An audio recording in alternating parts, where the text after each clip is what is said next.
Hey, welcome to the Black Millennium Mom Podcast, Season 2. Each episode can get a tad bit spicy, so if you got some little ones around, this is a really good time for you to slide on those headphones and enjoy the episode of the Black Millennium Mom Podcast. The price has gone up. Literally. I mean, most of you guys know inflation keeps happening.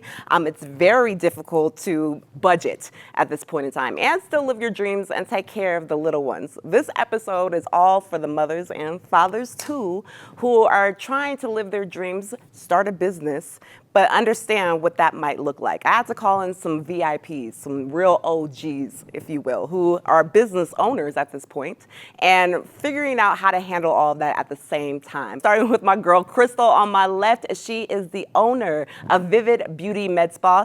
And also, I'm joined by my girl, Renesha. She is the girl for Urban Seductress. If you haven't heard about it, you're trying to get into your dance mode, she's definitely someone you want to check out. Crystal, I got to start with you. Break down how many kids you have in your tribe. Well, biological kids, I have 3 little boys, and I'm expecting my first girl. Yay! And I also have a niece who is mine. She is 18. So this will be 5 total. 5. Yes. And Renesha, blended family as well. What's the grand total in your home? In our home, we have 3. Altogether, we have 9, and I have 2 biological kiddos, 9 and 14. So 9 and 14. When we talk about the age gap with all of your children, what has it been like for you guys trying to live your dreams and start a business and still having the children? Because it's never ending at this point. It seems like you're still parenting over and over and over again. So Crystal, I'll start with you. What has that journey been like for you? There's times it can be hard, but it's very rewarding, and I love it. I feel like they keep me going, and I do it all for them. And they're super excited, like, oh, Mom, we saw you do this, or my teachers get injected by you. Like, Not the teachers, for real. So it's super cool, and it does take, like they say, a whole village to raise a family. I wouldn't. My mom helps me a lot, so she's a big part of being there and helping every day. Do you remember the beginnings with your first one? Because your business has been running for, 9 years total? How many years has it gone? Almost 9 years in April. And you started it with your sibling, right? With my sibling, yes. My sister Maria, she's the co-owner. Okay. And we both she has 3 kids. Yeah. And we opened when I was, I believe it was like 4 months pregnant of my second son. Oh, so the hustle is there. That speaks volumes to start a business when you're pregnant. Yes. And when we talk about the beginnings of your business, did you have moments where you were like, this isn't it? Because I know even trying to start something or trying to get into any new business takes a lot of research, takes a long time of studying. Do you remember those points for yourself? Yeah, there was times I was like, oh, I don't know, I'm missing out on my kids. I want to be there, they're little. Yeah. And you do sacrifice a lot of that time to build your career, but in the end, it's rewarding and Worth it. worth it. Mm-hmm. Renesha, what about you? With your business being Urban Seductress, you do a lot of personal training with coaching and dealing with a lot of ladies who are becoming, in their vibe. You put a lot of energy. That's taxing on your own body to have to be working it out, 1-2 stepping, and still trying to come home and raise children. What did that journey look like, especially in the beginning for you? In the beginning, and still, I actually just utilized the community that I built and the class that I built as my release. So every Friday was Mom Day.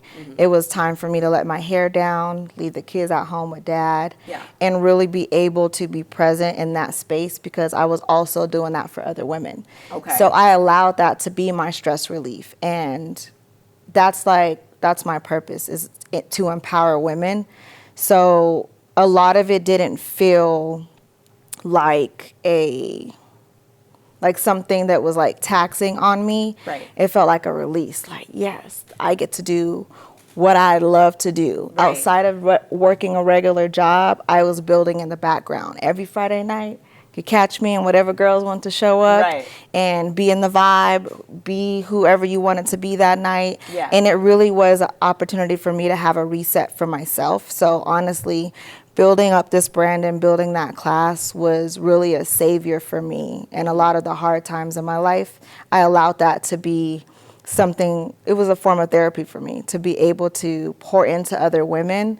Like, they come to class to get something out of me, but I always felt the most rewarded, like when I see all the light bulbs go off, or I see the transition in a girl and her energy and the way she feels about herself leaving class, always made me want to just like keep going. And then it's also a testament to my kids, like mommy always does what she always wanted to do. Like, she follows her dreams. Right. They always think all the black girls on TV and commercials are me, though. Yeah. They're like, I seen that music video. You was in there. I was like, that wasn't mommy, but she's cute. Right. That worked out. Right. So they know what I do, and they know that I like to. I'm always promoting what I do, so they like to hand out flyers with me, or they'll be like, "Do you know how to dance? My mom can teach you." You know, so it's nice to be able to be in my purpose and moving and allowing my kids to see my journey and my growth with that. It has not been easy though, because there's a lot of times when I didn't have the energy to show up to class, Right. or I couldn't get a sitter, or I just had to figure out what that looked like, and also at times didn't have a supportive spouse in the past. Right. So all those things can play into it being difficult. I won't say that it's not hard, but just as Crystal was saying, like, it's rewarding. Like, it's really dope just to be able to know, like, I'm doing what I love to do, and my kids get to experience that version of me instead of the version of me who's just doing what others expect me to do, or what, you know what I'm saying? Yeah. So it's dope. I'm excited to continue that journey, and my kids are growing up as I'm continuing to build, and they're able to experience that shift in me as I'm growing and becoming a different version of the urban seductress. Yeah. I think it's dope, and I wouldn't change it for the world. It really has helped me to expand. You know, when people start a business, it could be for multiple different reasons. Hey, I want to get some more money. Hey, this is my passion. There's multiple reasons why someone might want to start a business. Do you remember exactly the moment where you were like, this is it, I'm going to do it? And what was your motivation? Yeah, it was always my passion. I love making women feel their prettiest, feel good about themselves. And I also, growing up, I mean, I wanted to be a doctor, but so I always, the injection side of the beauty, I could have both, like the medical and the beauty. And so it was a passion. My sister had a lot of passion for beauty too. So one day we were like, let's just do it. You know, it's, if we don't do it now or never. Right. So we just went in, we had a little tiny shop, a little studio, it was just her and I. And from there, we just kept growing and growing, and we moved to a bigger little shop, and now a year ago to our bigger med spa, where we have a team of about 10 girls. 10. And this is in North Glen, correct? Yes. Wow. So it was just a passion, and building a business to inspire other women too. Yeah. And I'm the oldest of 6, so I've always been like, I want to motivate my siblings and motivate other women to, you know, that we're capable of doing a lot. I feel like parents enforce it too. You better set an example if you're the first. Yeah, they do. You know? Yeah, and then what was yours, Renesha? Like, what was it the passion, or what was it like, this is the moment where I need to start this business and it has to happen today? So anybody that knows me from the time I was little throughout my life knows that I'm a dancer. So anytime people say, hey, it's been a long time, you still dancing? Of course I'm still dancing. Like, that is just what I do. So I've always found a way to make money teaching ever since I was in high school. But I remember the exact time in my life. It was 2014. I was pregnant with my son, Jaden. And that was the one time I really couldn't move. Like the second pregnancy was rough. Yeah, that one I was hurt. having a hard time breathing, just getting from one end of the room to the other, and I was just stressed because it was whack because I couldn't move, I couldn't dance. Right. I remember. Pregnant and trying to teach? Right. Oh my God. So I did that Get me with my out. daughter 5 years before, but I was younger. Yeah. You know, I had a whole dance crew. I always just choreographed the whole 8 months when I was pregnant with her and then took a break. But when I was pregnant with my second child and I found myself being really stagnant, I had the opportunity to reflect on how I want to come back. Yeah. And this time I figured out what my intention was. I've always wanted to teach classes and dance. But I actually found a problem and decided to use my dance as a tool to come up with a solution. So when I used to go out all the time, I love heels, so you could always find me in a dope ass And pair your of heels. classes, like there's girls with heels on. I Yes, see clips yes, all it's over. a heel. You have a so heels Urban class. Seductress has a I can't heels wait to dance take your class. class. Right? Yes. It's got you hyped, right? Let me get it together because it's Yes, literally so that it hyped. literally is a heels class, but I also used to get complimented when I would like go out to the club with my cousins or go-go dance. Yeah. Oh my God, I love the way you move. I wish do you teach a class where I can learn some moves so I can learn how to move like that? It was always a question.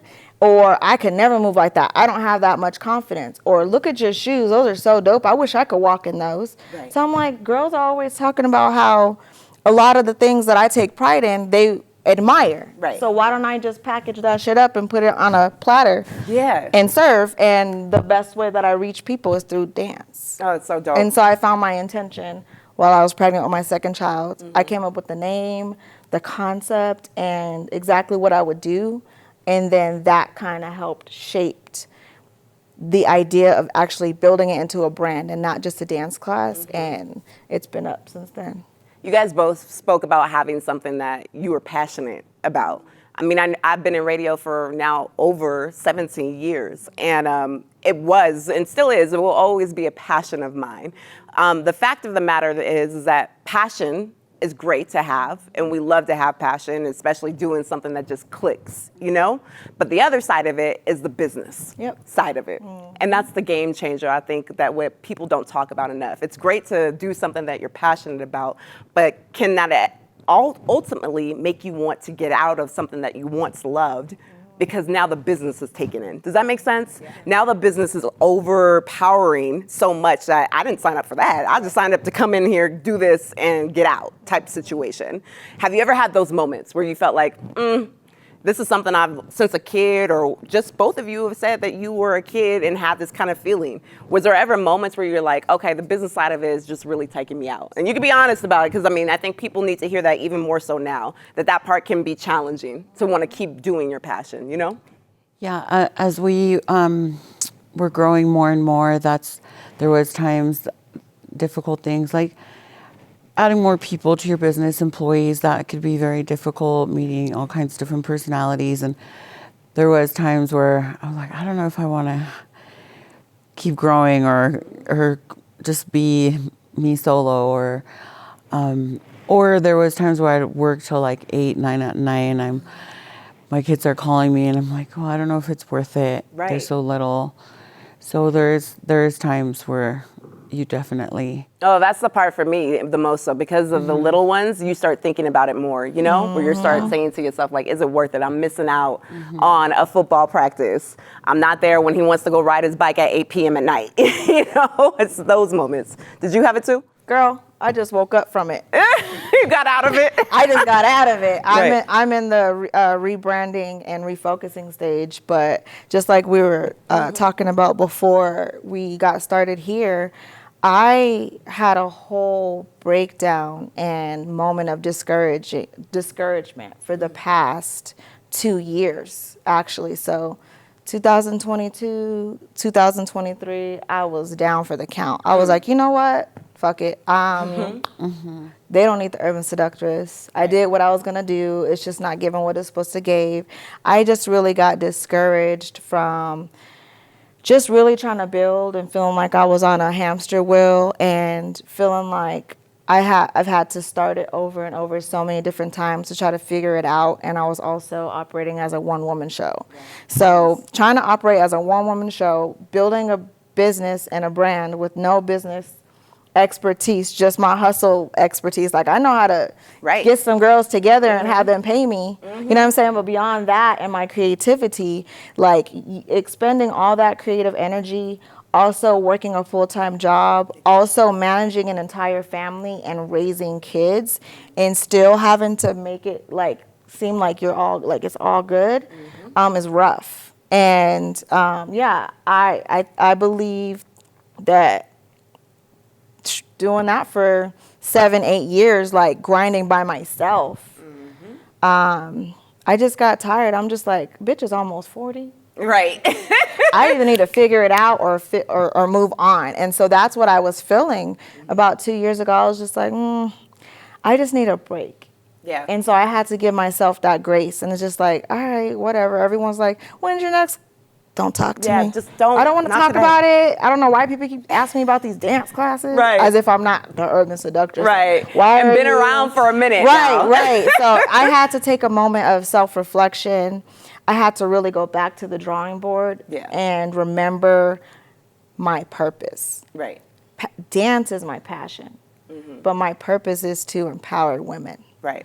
Dance is a vehicle. Right. And so I also am in the place of understanding now where dances was just the mustard seed. Yeah. Like, I can reach women in many different ways. And so I just had to wake up from that recently, and that's the space I'm in now. But yeah, I took a break. I crashed and burned. Even my fiance was like, is it me? Like, you was doing this before I popped in here. Right. I'll step back if you, no, it's not you. I just need you to support me here. Well, I just need a break. I just need to sleep. Yeah. I need a snooze. Urban Seductress is on ice. So she stayed on ice for 2 years. Literally. But she's back. And that is important. Sometimes I'll take a break too now. Like, I'll take a whole week off, and you just need to You'll just disappear. refocus. Yeah. And not disappear completely, but like I'm not taking any clients and have that break for a little bit and regroup yourself. So. It's a struggle, and you hit the nail on the head. The mustard seed of the growth to other things, and the motivation and the separation. I am so big, especially because I'm not from here. I'm so big on, like, I'll run back home to my mama in a minute and bring the kid right with me. Like, we're taking breaks together. But with that being said, going back to the business side of it, because Renesha, I think you hit the nail on the head. The passion and the beauty, and you know what to do, but it's a different world that we're living in, right? The millennial era is totally different than Gen Z is coming up right behind us, and they're killing the game on a branding side. Right. Their generation is branding experts. And to think these kids are 20s and, early 30s are considered branding experts.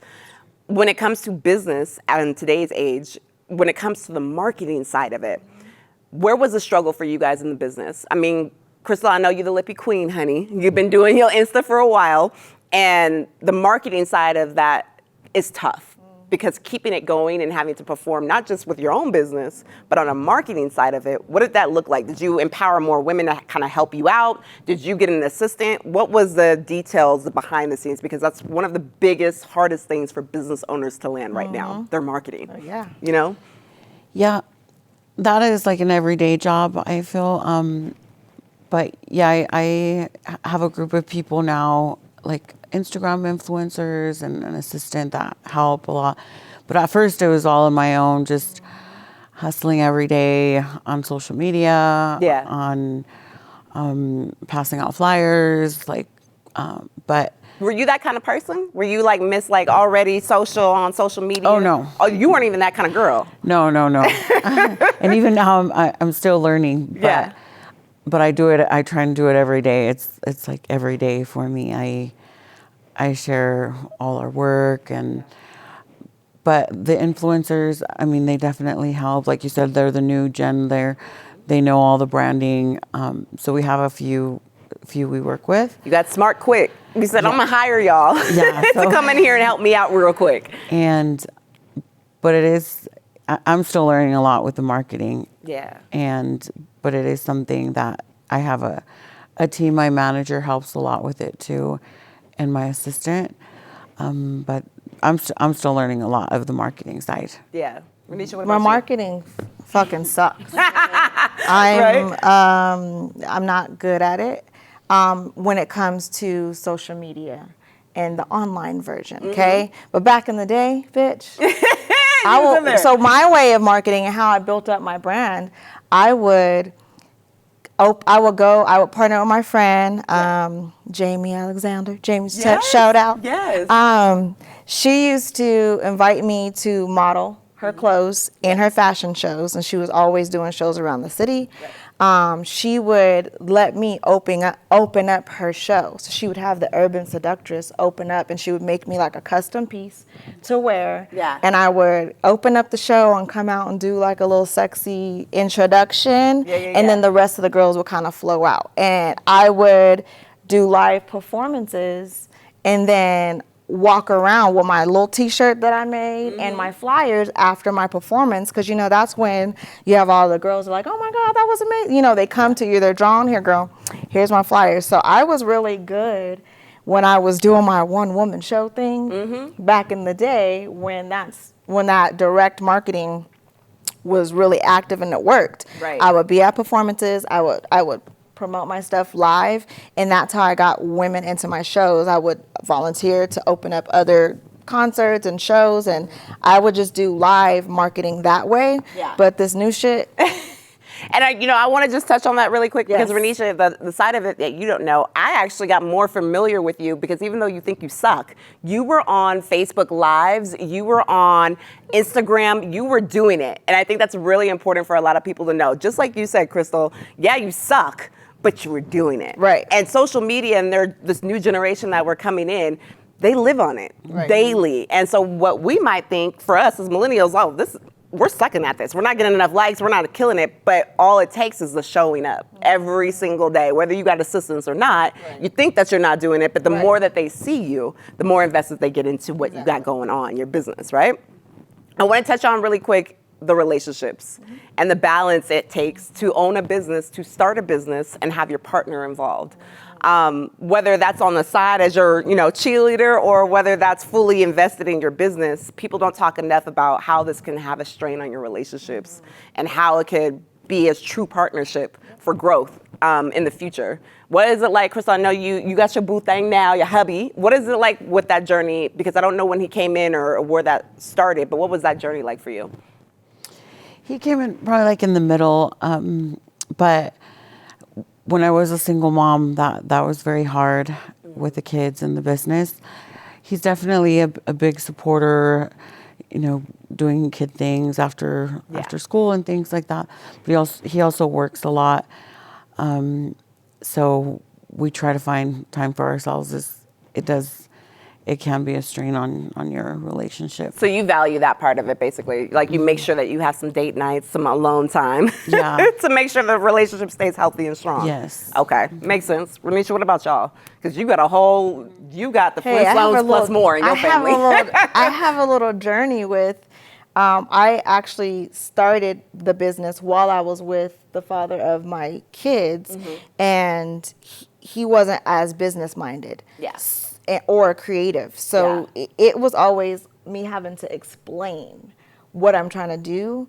That takes a lot of energy to really try to build. So I really did build the brand. When I say one woman show, like I was doing it by myself. Yeah. And I didn't have that support system. So it made it really difficult. But I pat myself on the back because I remember a time when my phone was broken. The radio in my car didn't work. Oh, the worst. The speakers got stolen out of our little Honda Civic. Did you have AC at least? I mean, dang. Girl, yes, we had AC, but I was struggling so hard. I couldn't communicate with my students. I didn't have a phone at the time. Yeah. It had just recently broke, and I was like, really, I don't know how or what I was doing, but I was really pushing to build this class. And I feel like at the hardest time that I was having with my relationship and having that support, I remember walking into class and it was just full. I was a little late, full of girls that were just, I had never met before. Yeah. There was like 40 Yeah. women just Ready. waiting for me. And I was like, okay, I Right. think I'm onto something. So I kept pushing, was able to, in 2020, transitioned out of that relationship. And I decided to be a single mom. And you know what? If I'm gonna just be doing this by myself, I'm gonna be doing this by myself. Period. So I don't need you to be here while I'm trying to figure this out because I got somewhere to go. Yeah. So I decided to make that transition out of that relationship and spent some time alone. And then now I'm with my fiance, and he's the biggest supporter. I was just cleaning out his jeans the other day, picking up, and he had some Urban Seductress flyers in his back pocket. Oh, that's you Like, see. stop playing. Love it. This man was buying classes. Before we even were dating, he was going on my website buying classes. Locked in. And then texting me like, I just bought 3 new tickets, so if you want to just give them out to any girls, sponsor a few dancers so to come. special. Like, I now I know the difference and how valuable it is to have a partner that is really riding for you and is really seeing the vision. And he was the one that was like, can you get out this bed? Can you please start classes again? What do I need to do? I will do whatever you need to do. Yeah. So, just so you can continue to be the urban seductress or do whatever it is that you plan. So if it wasn't for my current partner and fiance, I don't know if I would have been able to get out of that 2-year slump. That was my fuel. Like, when I didn't believe in myself, he saw me. So it can be difficult depending on who you have. But when you have the right person, they see you beyond the brand and they can help build. And so I have someone that I'm building with and that sees my vision and sees me bigger than I see myself sometimes. So I'm blessed. It's the lasting words of advice for a mother or a father thinking that they want to start a business and they want to be able to provide for their family. If you could give them one piece of advice to help them keep going and help them keep pushing, what would that be for you? Just not to give up. Like, some days are going to be very hard. If they, like she said, have that big support with each other, it's great and it's so much easier. I think just waking up every day positive and like doing it for your family.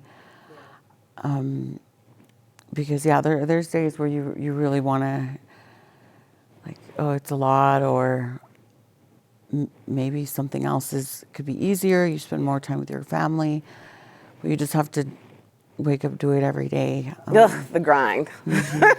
Hustle every day. Right? Renesha, what would yours be? I would say that if you have a vision, stick to it. When God gives you a vision, it's not for anybody else to see. So if you're discouraged because whoever you're around doesn't believe it, doesn't see it, that's none of their business, nor is it yours. When you have a purpose and you know what you're here to do, stick to it and keep going. Even if you do take a break, it's okay to give yourself grace and just remember where you're going. And as long as you can stay in alignment with your purpose, then nothing can stop you. Like, it's going to happen. It's just a matter of if you decide if it's going to or not. Single or together, starting a business is not easy. Doing it with someone might help, and doing it without anyone around could help you focus more. Either way, mother bosses have joined me on today's episode, and I'm so grateful for both of you. Thank you, Crystal. Thank you, Renesha. All my love. Thank you so much for having us. This podcast has been made possible by Colorado Connected and the Women's Foundation of Colorado. Hey, thanks for watching and listening to the Black Millennial Mom Podcast, Season 2. If you are anything like me, you like to stay up to date on what's going on and seeing what's happening around me, find me on your favorite social media site, Instagram, Facebook, even Threads. Look for @YourGirlSadies. Wait.